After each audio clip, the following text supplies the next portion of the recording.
brought up on the altar, because one is supposed to be eaten and one is supposed to be burnt, so it doesn't combine. However, that's understandable only for bringing it up on the altar. But the Brisa continued and said that it doesn't combine, or it says, by an oila it combined, only by an oila it's combined for pigel nicer and tamei. And we think it's talking about eating a kazayas, that if you eat a half a kazayas of the flesh, half a kazayas of this, it will combine for pigel, but that's only by an oila. For shlamim it won't combine. We have a brisa that says for pigel everything combines. So it's kasha pigel, kasha nicer. It's a contradiction and leftover. Pigel like kasha. The Gemara says we can resolve it. There's no question on pigel. Kam bepigel, kam machsheves pigel. Over here in the Mishnah, when it talks about pigel, that it does combine, that's when someone eats a half a zayas of the basar and a half a zayas of the organ. That's considered pigel. When the Tosefta says that pigel is will only combine by an oila, the Brisa that says it will only combine by an oila, that's talking about thoughts of pigel.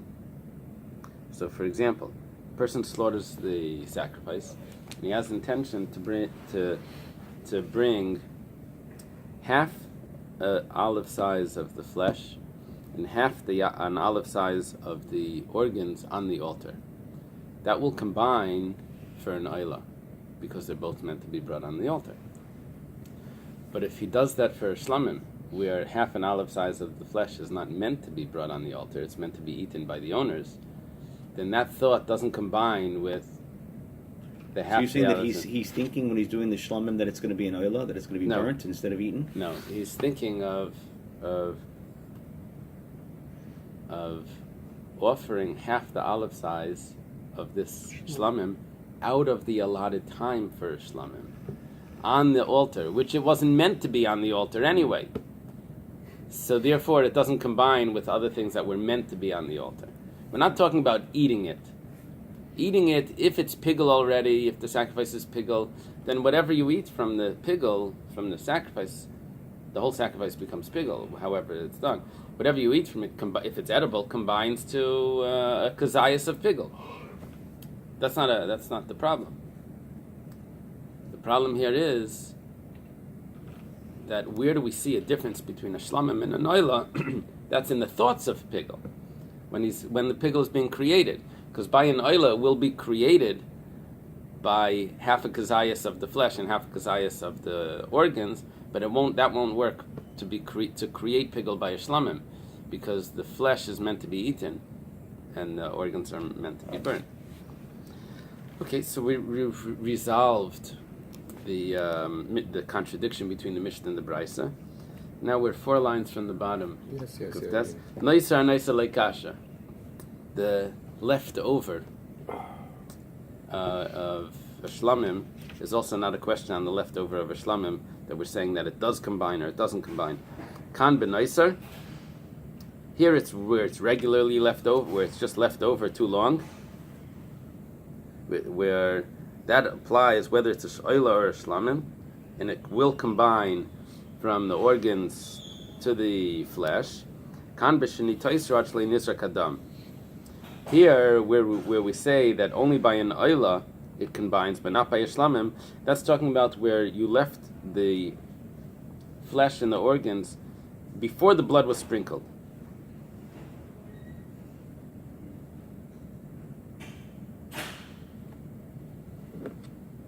Question is the blood going to be sprinkled when you have only this amount left? Let's take a look. Umani Reb Yeshua. Which opinion is this? This is the opinion of Reb Yeshua. The Tanya Reb Yeshua Aimer, Kol Zevachim Shabbatayra. Reb Yeshua says, all sacrifices in the Torah, Shenishtayim Am Kazayas Basar. Kazayas Chaylev. If you have kazayas of meat that's left of the sacrifice, and the blood wasn't sprinkled yet, and you have a kazayas of chaylev. Chaylev means the fats that's meant to be burnt on the altar. So you have a kazayas that's meant to be eaten and a kazayas that's meant to be burnt, and you still have the blood that wasn't sprinkled yet. What happened to the sacrifice? Well, it says it right here. It's all sacrifices. What happened Well, no, to... because except for the oil. One second. You'll see here you have a full kazayas. So here we're talking about the general concept. We are, you have a kazayas of the flesh and a kazayas that's meant to go on the altar. Yeah. And the blood wasn't sprinkled yet, so the rule is, according to Rabbi Shua, Zayrik Adam. You can still sprinkle the blood because the sprinkling of the blood allows this sacrifice to continue into its valid state of now it's going to be eaten, now it's going to be burnt, whatever's meant to be done with it. However, we're on top of page 109. Chatzi zayis basar, chatzi zayis chelev. If you have half an olive size of flesh and half an olive size of the chelev, eina zayrik adam. You can't sprinkle the blood. However, uba oila, that's only by other sacrifices. But by an oila, chatzi zayis basar v'chatzi zayis chelev zayrik adam. Even if you have half an olive size of the flesh and half an olive size of the fats, where normally the flesh is eaten and the fats are burnt, but by an oila, the flesh is burnt and the fats are burnt.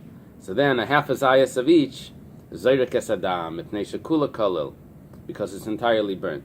So we go back to what we were saying, is that according to Rabbi Shua, you don't sprinkle the blood if there's only a half a zayas left. When we said noisar, we didn't mean that noisar that it's left over out of its allotted time. We meant noisar that it's remaining because the rest of the sacrifice was lost.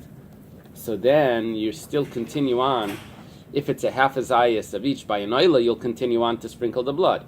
But by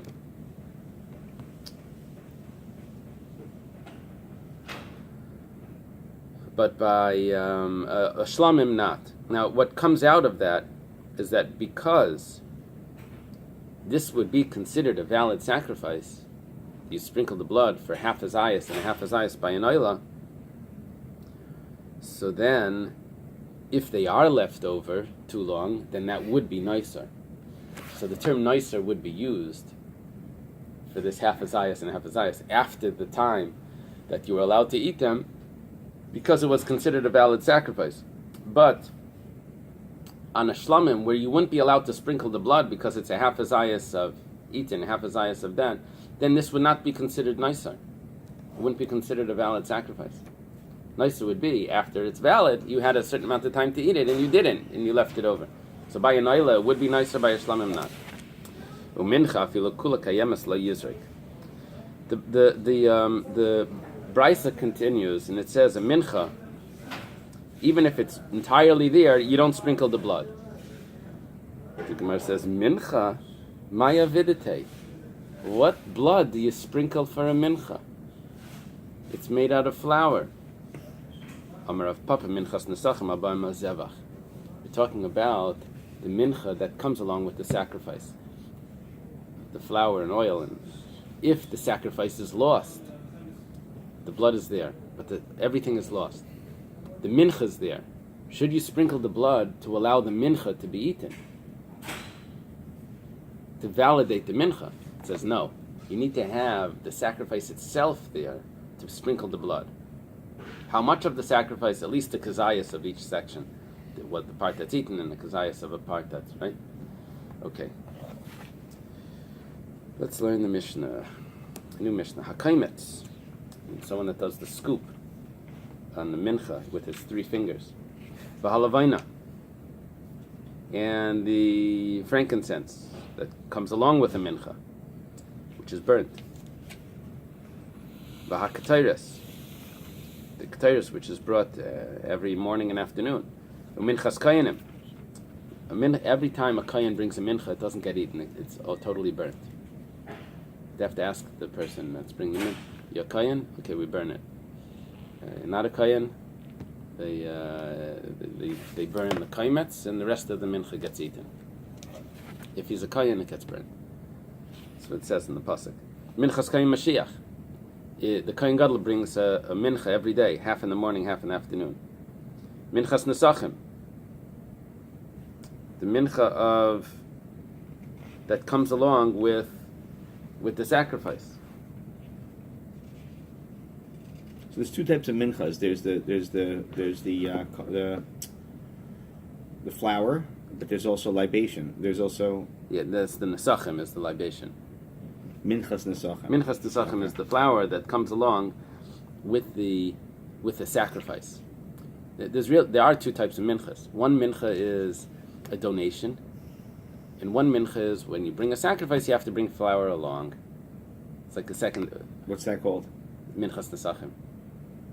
Okay, Because it comes together with the oil and so a mincha would be another type of mincha. a regular mincha. That's called the minchas nedava. What is that? What is that? It's also flour and oil. Oh, They're so both it's the all same, flour yeah. and oil. Okay. Yeah, it's just one is a donation and one is Okay. meant to come along with an animal. Now, what happens here? Shehikriv me'echamen kazayas b'chutz. You take a kazayas of one of the things that we just mentioned, and you offer it outside the temple. Chayev. It's guilty. Outside the temple. Rabbi Lezer poiter ach yakar beskulan. Rabbi Lezer exempts until you bring it entirely. In other words, not a kazayas. You need to bring the entire kaimetz. You need to bring all the frankincense. You need to bring all of these things that we mentioned, the whole mincha, the kayan. That's when you're going to be chayev, not just a kazayas of it. V'kulan shekrivim bifnim, all of the things that we mentioned that were brought inside the temple, v'shiyam em kazayas, and you had a kazayas left over that wasn't brought in the temple on the altar, that kazayas that was left over, v'kriv b'chutz, then it's chayev. If you do bring that remaining kazayas that wasn't offered in the temple outside, then even according to Rebbe Lezer that says it needs to be entirely brought outside the temple to be chayiv. But here you'll be chayiv even on just one kazayas, because that's the conclusion of the validation of the sacrifice. Why would he? I don't understand. So he says that it has to be the whole thing, right? Yeah, but here you have the whole thing. Moedeh here, if Yeah. it's a kazayas, why? Because the rest of it was already brought inside. So it is entirely brought. And you have a kazayas outside. V'kulan shechasru. Anything that's lacking, kol shehu, v'kriva b'chutz, is pater. It needs to be complete. If you bring it outside the temple, it needs to be complete. That's what we mentioned before. Now, hamakriv kodshim me'murim b'chutz is chayev. What is this thing? Hamala. It's supposed to be Hamala. But is this all based on the rationale that it could have been put back on the altar, and that's why you're chayev when you bring it outside? In other words, what do we say? It needs to be that valid. But here, what we're talking about is simply our discussion here is simply the size. Oh, okay. How much needs to be brought to be obligated? It doesn't need to be the whole thing, or doesn't need to, or just the kazayas of it is good. If someone brings kodshim, that means the flesh and the organs are attached to it, the flesh is not supposed to be burnt, but the organs were supposed to be burnt. So he brings the flesh, but the organs are attached, he's chayev. If he brings it outside, he's guilty. Not because of the flesh, because of the organ that was attached to it. Tana Rabbanan, the rabbi started in the braysa, hamaktir kazayas, ketayres, bachutz, is chayev. If someone that offers a kazayas, an olive size of ketayres, I added the word ketayres based on the Shita Mikbetz, outside the temple, is chayev. Chatzi pras bifnim, potter. If he brings half a pras, how big is a pras? It's whatever the half of the amount of the whatever was done every day. A pras is the weight of 50 dinarim. It's a half a mana, a very large amount.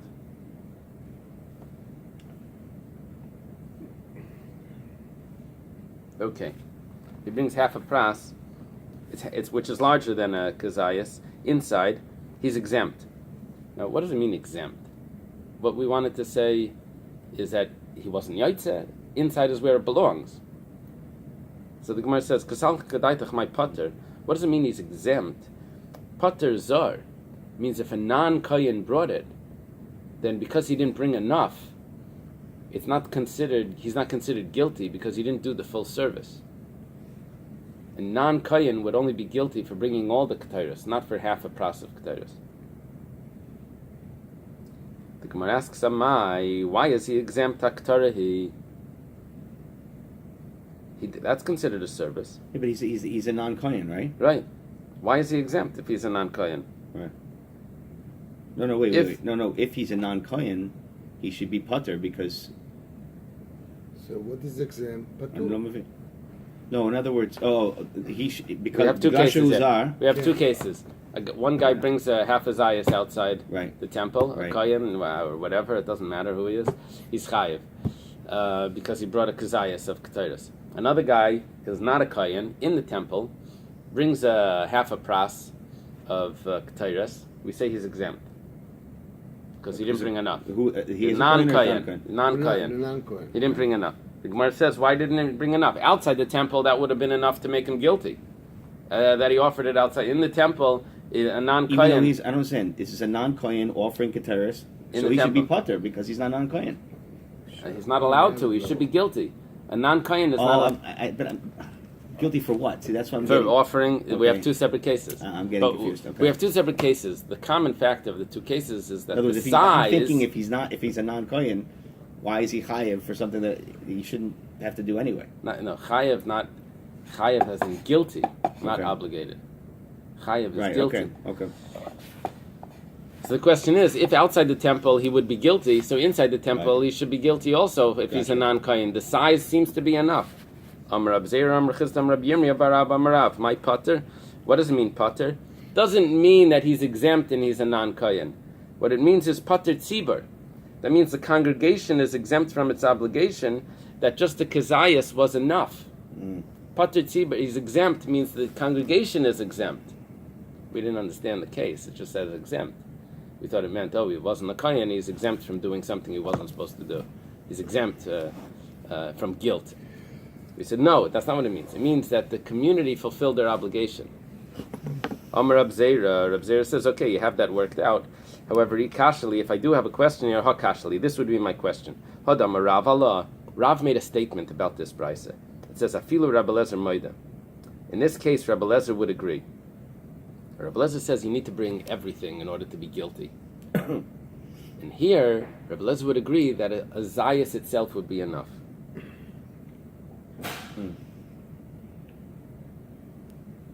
Now, the problem with this is the Rabbi Lezer Lavaktari Kamar. How could this be that Rabbi Lezer would agree this is not enough? According to Rabbi Lezer, the only time you're chayiv is if you bring the entire portion. Here he only brought a kazayas. So we are going to need a few answers for this. Why would Rabbi Lezer admit to ketores? Amar Rabba. Rabba says we're talking about ketores the heichal the kuli amalei pligi. Everyone agrees that the ketores in the heichal that was brought every day, that a kazayas would be good, because the Torah does not mention the exact amount. So a kazayas would be enough. Everyone would agree that would be enough. Therefore, outside the temple would also be a prohibition and guilt. Ki pligi b'Torah defnim. We're talking about the ketores that's meant to go on Yom Kippur inside the sanctuary. The Mar Savar Malei Chafnav Dafka. One of them says you need a scoopful, a handful, 2 handfuls. One says it needs to be completely 2 handfuls. Otherwise, there's no guilt. The Mar Savar, the other one holds Malei Chafnav Lav Dafka, that it doesn't need to be complete 2 handfuls. That would be the machlekes between Rabbi Lezer, who holds that it needs to be complete, and the sages that say that it doesn't need to be. It doesn't need to be specifically a handful. Why does it say a handful? It means that's where you put it, but it doesn't need to be completely full. You'd be guilty if you would bring that outside the temple, even if it's less than a complete handful. It's 2 handful or just 1? It's 2 handfuls. Yeah, that's the complication, that you have to get it, like, if you have 2 hands, how do you pour it in and put it? That was they use their chin. They would hold it under their chin and pour it in or something, right? Okay, so we've just resolved why I'm so sorry. Okay, let's stop here. I didn't realize it's now. No, it's okay. Shkoyach. Rabbi Chaim, I want more.